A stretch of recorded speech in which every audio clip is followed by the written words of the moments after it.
sebuah desa kecil bernama Afshana, dekat kota Bukhara, lahir seorang anak yang kelak dikenal sebagai salah satu dokter dan filsuf paling berpengaruh dalam sejarah manusia, Ibnu Sina.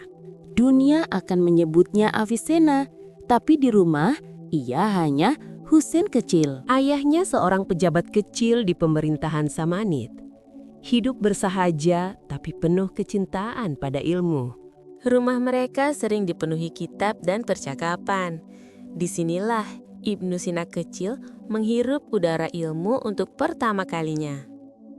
Sebelum mengenal obat dan filsafat, ia jatuh cinta terlebih dahulu pada huruf. Di usia sekitar 10 tahun, ia telah menghafal Al-Quran, pondasi awal bagi ingatan dan pikirannya yang luar biasa. Ia belajar fiqh, tapi tak sekadar menghafal hukum. Ia ingin tahu mengapa di balik setiap apa. Suatu hari, seorang filsuf mengembara singgah di rumah mereka. Pertemuan ini mengubah arah hidupnya. Di bawah bimbingan guru seperti Al-Natili, ia mulai menyelami logika dan filsafat. Dari seorang penjual sayur asal India, ia belajar aritmetika praktis, ilmu hitung yang kelak jadi dasar diagnosa dan resep. Keluarganya pindah ke Bukhara, kota ilmu. Di bawah langit kota itu, ia membuat janji pada dirinya sendiri. Bukhara pada masa Samanid adalah magnet bagi ulama dan ilmuwan. Disinilah kecerdasan Ibnu Sina benar-benar diuji. Dalam waktu singkat, ia melahap hampir semua cabang ilmu, dari logika sampai kedokteran. Di antara semua ilmu, kedokteran menyentuh hatinya paling dalam karena di sana ilmu bertemu dengan rasa kasihan. Tak butuh waktu lama sampai orang mulai datang ke rumahnya mencari tabib muda yang cerdas dan lembut. Ketika Emir Samanid jatuh sakit, banyak tabib gagal menemukan cara menyembuhkannya. Nama Ibnu Sina pun disebut. Di hadapan penguasa sakit, ia menunjukkan ketenangan yang jarang dimiliki orang seusianya. Ia memadukan pengetahuan obat dengan kehati-hatian dan doa. Tak lama, kesehatan sang emir membaik. Sebagai balasan, Ibnu Sina mendapat hadiah yang lebih berharga dari emas. Perpustakaan Istana Bukhara adalah harta karun ilmu dari Yunani, India, Persia, dan dunia Islam. Di antara lembaran-lembaran ini, ia menyatukan kedokteran dengan filsafat, merangkai cara baru memandang tubuh dan jiwa. Kejayaan Samanid tak bertahan selamanya. Serangan politik dan militer mengguncang Bukhara. Ia terpaksa meninggalkan kota yang membesarkan ilmunya, membawa apa yang bisa diselamatkan. Di Gurganj, di wilayah Khwarazm, ia menemukan lingkungan ilmiah baru dan perlindungan sementara. Nama Ibnu Sina mulai disejajarkan dengan para ilmuwan besar lain di Khwarazm. Namun, sekali lagi, politik mencampuri urusan ilmu. Keamanan di Khwarazm mulai goyah. Dari satu kota ke kota lain, Gorgan, Rai, dan seterusnya, ia menjadi tabib, guru, dan penasehat politik. Di Hamadan, ia bukan hanya tabib, tapi juga orang kepercayaan penguasa. Kecerdasannya mengantarkannya pada jabatan wazir, tapi juga menimbulkan iri dan permusuhan.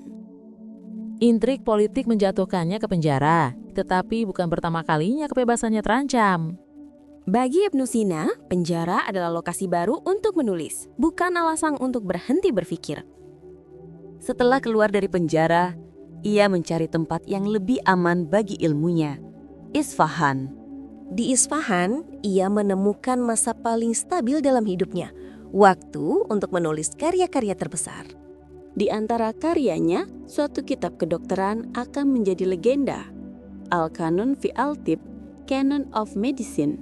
Sebagai dokter filsuf, ia mengajarkan kedokteran sebagai perpaduan antara data, akal, dan empati. Selain menyembuhkan tubuh, ia menulis kitab Al-Shifa, bukan obat fisik, tapi penyembuh kebingungan intelektual. Gagasannya tentang jiwa, wujud, dan Tuhan memicu perdebatan sengit yang kelak menggema sampai ke Eropa. Sebagai dokter jiwa dan tubuh, ia tahu ketakutan sering muncul ketika orang dihadapkan pada ide baru. Bahkan di masa tuanya, perang dan konflik memaksanya terus bergerak, menjaga manuskripnya seperti menjaga nyawanya sendiri. Kolik kronis melemahkan tubuhnya, tapi tidak memadamkan semangatnya. Perjalanan panjangnya berakhir di Hamadan, kota yang pernah memenjarakannya, kali ini sebagai tempat peristirahatan terakhir. Perjalanan panjang sebagai tabib, filsuf, dan wazir akhirnya membawanya kembali ke Hamadan, kali ini bukan sebagai pejabat, tapi sebagai orang sakit. Kolik yang lama ia derita semakin parah. Kali ini, ia tahu penyakitnya bukan lagi sekadar gangguan biasa. Sebagai tabib, ia mencoba mengobati dirinya seperti pasien lain, dengan ilmu dan disiplin. Namun ia juga tahu, ilmu manusia, bahkan miliknya sendiri, punya batas. Di sisa waktunya, ia mengisi hari dengan ibadah, doa, dan sedekah. Sebelum pergi, ia menitipkan wasiat ilmiah kepada murid-muridnya. Bagi Ibnu Sina, tugas tabib bukan hanya menyembuhkan tubuh, tetapi juga menenangkan jiwa. Malang itu mungkin terlihat biasa bagi Hamadam, tapi dalam sejarah ilmu, itu adalah malam yang besar. Pemakamannya sederhana, tak semewah pengarut ilmunya di masa depan. Di Hamadan, makamnya menjadi tempat ziarah sunyi tanpa ornamen berlebihan. Namun ia juga tahu, ilmu manusia, bahkan miliknya sendiri, punya batas. Di Bimaristan dan madrasah kedokteran, Canon digunakan sebagai pegangan utama. Filsafat Gaverus memicu diskusi panjang. Ada yang memuji kedalaman akalnya, ada yang mengkritik keberaniannya. Karya-karyanya melintasi laut dan gurun, tiba di Andalusia, jembatan antara dunia Islam dan Eropa. Di Toledo, para penerjemah menerjemahkan canon dan karya filsafatnya ke dalam bahasa Latin. Dalam bahasa Latin, Al-Qanun menjadi Canon Medicinae Avicennae. Berabad-abad lamanya, canon menjadi buku pegangan utama di universitas-universitas seperti Bologna dan Paris. Di Eropa, gagasannya menjadi bahan perdebatan. Sebagian menjadikannya standar, sebagian mencoba melampauinya. Filsafatnya pun mengalir ke dunia Latin, mempengaruhi pemikir-pemikir besar setelahnya. Pemikir seperti Thomas Aquinas bergulat dengan ide-ide Avicenna, setuju dalam beberapa hal, menentang dalam hal lain. Selama hampir 7 abad, canon dipakai, dikutip, dan dijadikan referensi di dunia kedokteran. Ketika sains modern berkembang, beberapa bagian dari canon dikritik dan ditinggalkan, tapi struktur berpikirnya tetap dihargai. Di buku-buku sains modern, namanya sering hanya muncul sebagai catatan kaki singkat. Di abad ke-20 dan 21, minat pada sejarah sains Islam bangkit kembali, dan nama Ibnu Sina kembali mendapat tempat. Di beberapa negeri, ia dihormati dengan patung, nama universitas, dan rumah sakit. Di ruang kuliah modern, sebagian dosen mulai memperkenalkan sejarah kedokteran yang lebih lengkap. Prinsip dasar yang ia tekankan, observasi teliti, diagnosa sistematis, terapi yang hati-hati, masih hidup di rumah sakit modern. Dari Afshana dan Bukhara, jejak ilmunya menyebar ke Baghdad, Kairo, Andalusia, Eropa, dan akhirnya ke seluruh dunia. Ia adalah cermin zaman yang mempertemukan kedokteran, filsafat, dan iman dalam satu pribadi. Ia pernah berkata dalam berbagai makna, pencari ilmu tak boleh berhenti karena rintangan. Bagi tabib masa kini, ia meninggalkan pesan, jangan lupakan sisi manusia di balik statistik dan data. Bagi pelajar dan peneliti, ia mengajarkan kesabaran dalam menghadapi kegagalan. Bagi pencinta filsafat, ia mengingatkan bahwa akal dan iman bisa berdialog, bukan saling meniadakan.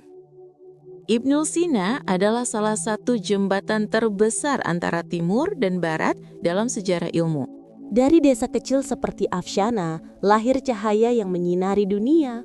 Di ruang operasi modern, jarang ada yang mengingat namanya.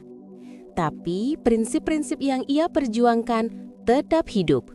Di era digital, manuskrip-manuskripnya dipindai dan dibuka kembali untuk generasi baru. Nama yang dulu mengalir lewat kafilah dan kapal, kini melintas lewat jaringan digital. Perlahan, reputasinya dipulihkan dalam wacana publik, bukan hanya sebagai nama asing, tapi sebagai bagian penting sejarah sains. Tekniknya berubah, pakaiannya berubah, alatnya berubah, Tapi inti bekerjanya sama, memahami tubuh manusia. Gagasan bahwa kesehatan jiwa dan raga saling terkait kini menjadi arus utama di dunia kedokteran dan psikologi. Dalam daftar obat dan dosis, ahli farmakologi menemukan jejak awal sistematisasi obat. Nama Ibnu Sina menghiasi gedung-gedung ilmu, menjadi pengingat bahwa kedokteran punya sejarah panjang. Ia adalah bagian dari tradisi panjang ulama dan ilmuwan muslim yang berkontribusi pada peradaban manusia, bukan hanya pada satu bangsa. Pada akhirnya, warisan terbesarnya tetap kembali pada kata-kata yang ia tulis.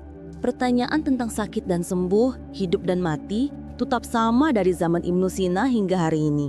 Andai Ibnu Sina bisa berbicara pada generasi sekarang, mungkin ia akan berkata, dalam satu kalimat, Ibnu Sina adalah dokter yang melihat manusia bukan hanya sebagai tubuh, tetapi sebagai makhluk berakal dan berjiwa.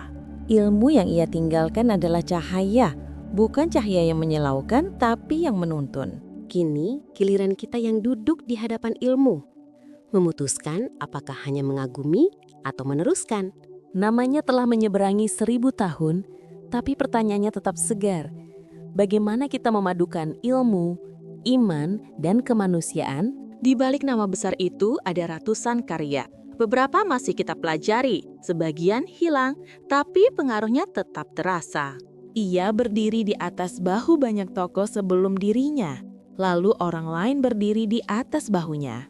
Para ilmuwan modern, sadar atau tidak, ikut melanjutkan tradisi berpikir sistematis yang ia pelopori. Di Hamadan, namanya tetap diabadikan sebagai bagian dari sejarah kota. Di Afshana, desa kecil tempat ia lahir, kehidupan berjalan seperti biasa.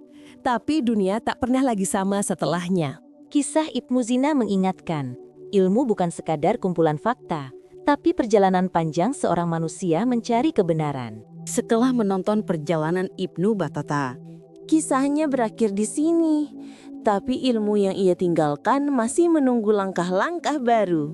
Bagaimana menurut teman-teman tentang cerita ini? Silakan komen di kolom komentar. Terima kasih buat kalian semua yang sudah mendengarkan cerita ini sampai habis. Semoga kalian semua sehat selalu, panjang umur dan bahagia selalu. Saya mohon maaf jika ada kesalahan kata, saya pamit undur diri. Wassalamualaikum warahmatullahi wabarakatuh.